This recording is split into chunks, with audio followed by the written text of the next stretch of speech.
Allah Subhanahu wa taala berfirman, dan apabila ketetapan Allah sudah terjadi kepada mereka, azab Allah sudah terjadi kepada mereka, maka ketika itulah kami keluarkan dabatun minal ardh, binatang yang keluar dari perut bumi, tukallimuhum, yang berbicara kepada mereka, sesungguhnya manusia mereka dengan tanda-tanda kebesaran kami tidak yakin.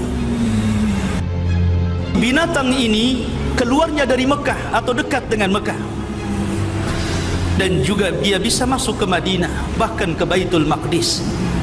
Sebagian para ulama mengatakan bahwa munculnya binatang itu 1 atau 2 hari setelah terbit matahari dari barat. Ada yang mengatakan binatang itu muncul dulu, baru 1-2 hari muncul matahari terbit dari barat.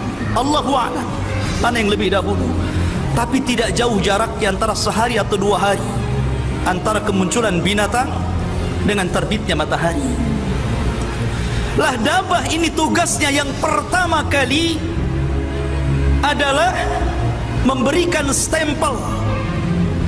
Kalau dia seorang mukmin akan distempel dahinya, kemudian keluar cahaya. Kalau dia orang kafir akan diberi tanda di hidungnya sehingga menjadi gelap. Ketika itu nama-nama manusia terangkat, tidak ada orang memanggil dengan namanya. Panggilan ketika itu cuman ada 2, ya mukmin wa ya kafir.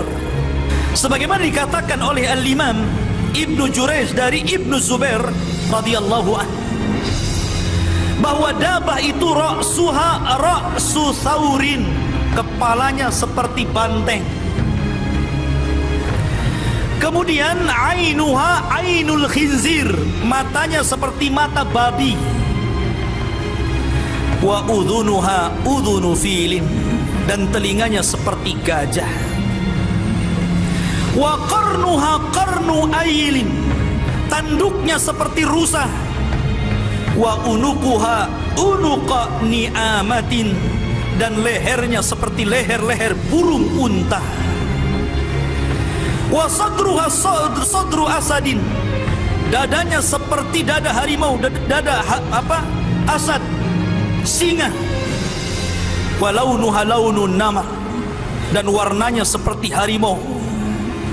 Wa khasiratuha khasiratu hirrin, dan rusuknya seperti rusuk kucing. Wa dhambuha dhambu kabsin, ekornya seperti kabs. Kabs itu kambing gibas, kambing yang wol, yang berbulu itu. Wa qawaimuha qawaimu ba'irin, dan tingginya seperti unta. Binatang itu membawa 2 barang pusaka, 1 tongkatnya Nabi Musa, dan 1-nya stempelnya, stempel Sulaiman. Jadi kalau dia memukul orang-orang yang beriman, maka akan dipukul oleh tongkat Musa dahinya dan akan bercahaya. Ada yang mengatakan sebaliknya, di stempel Sulaiman kemudian akan bercahaya, dan apabila ketemu orang kafir maka akan dipukul hidungnya sehingga gosong. Ini yang menandakan mana mukmin mana kafir ini. Ma'asyiral muslimin, jamaah sekalian dirahmati Allah Subhanahu wa taala. Kemudian dari mana keluarnya dan di mana sekarang ini dia? Dabah ini terjadi banyak khilaf para ulama, walaupun ada kesepakatan di antara ulama bahwa dia akan muncul di Mekah atau berdekatan dengan kota Mekah. Jadi akan muncul di situ. Pendapat yang pertama, dan ini pendapat Abdullah ibn Buraidah, bahwa dabah itu akan keluar dari sebuah perkampungan padang pasir. Disitulah dia pernah berjalan bersama Rasul. Kemudian Rasul berhenti, kata Nabi SAW, hadza maudhi'u dabbah, disinilah kelak binatang yang bicara itu muncul. Ada yang mengatakan bahwa dabah itu, dan ini perkataan Abdullah bin Mas'ud radhiyallahu anhu, bahwa dabah itu akan keluar dari bebatuan Bukit Safa ada Safa, ada Marwah, tempat sa'i.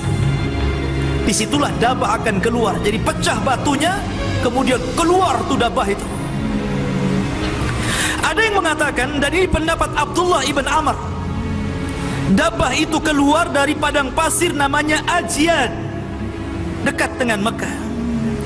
Bahkan dia pernah mengatakan, saking yakinnya bahwa dabah akan keluar dari situ, karena di situ ada tumpukan-tumpukan cadas dan batu, dia mengatakan, kalau saya tahu binatang itu ada di sini, ku congkel dengan kayu supaya dia keluar sehingga nampak mana mukmin mana kafir.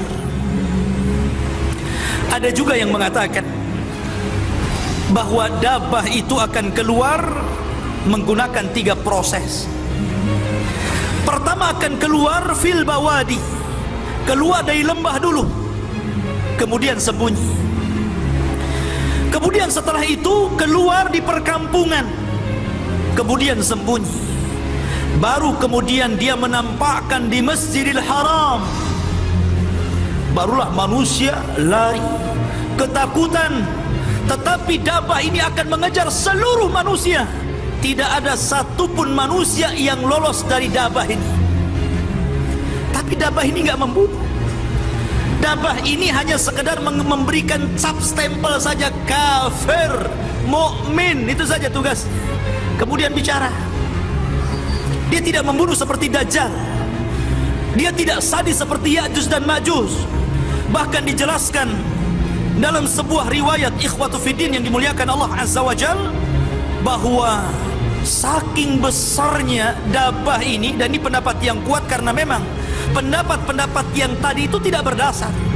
Ada yang mendasari pendapat-pendapat bentuk dabah itu dari berbagai macam pendapat menggunakan hadis lemah. Terkadang hadisnya tidak sampai kepada Rasul sehingga ditolak banyak para ulama. Tetapi ada kemiripan satu dengan yang lainnya, bahwa binatang itu besar. Sebesar apa?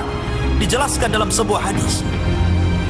Sebagaimana hadis Abdullah bin Amr, bahwa dabah itu akan keluar dari Ajyan, ra'suha yamussus sahab, di mana kepalanya sampai menempel di awan.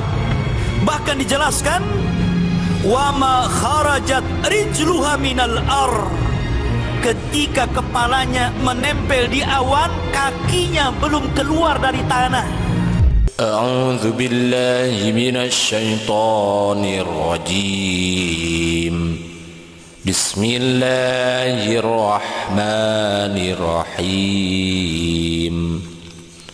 Wa idza waqa'al qawlu 'alaihim akhrajna lahum dabbatan minal ardh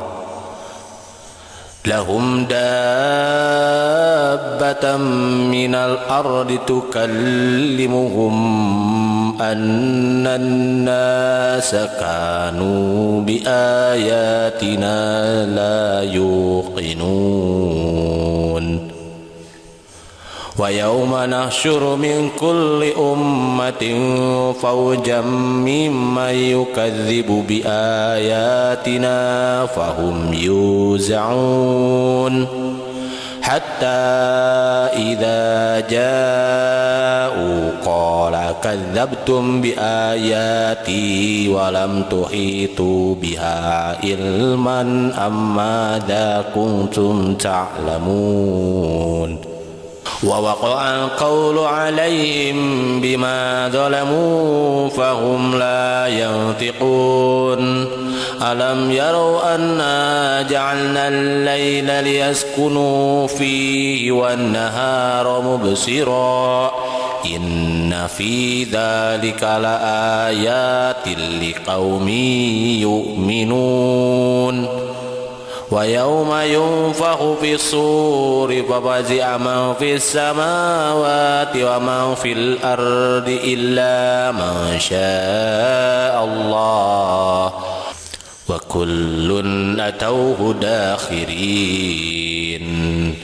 وترى الجبال تحسبها جامدة وهي تمر مر السحاب صنع الله الذي أتقن كل شيء إنه خبير بما تفعلون من جاء بالحسنة فله خير منها وهم من فزع يومئذ آمنون ومن جاء بالسيئة فكبت وجوههم في النار هل تجزون إلا ما كنتم تعملون